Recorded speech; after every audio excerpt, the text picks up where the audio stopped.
What was the training experience like for you? I think for me, the training was really good. One, the facilitator was really patient with us, and also flexible in terms of these trainings. We're doing them concurrently with our day-to-day work. So the flexibility of the training and the mode of delivery by the facilitator was really good. How has that changed since completing the training? So I think what this has really helped me is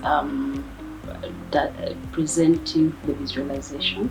It's become more elaborate and really that could really speak to the team at a snapshot, and also even the analysis of the data.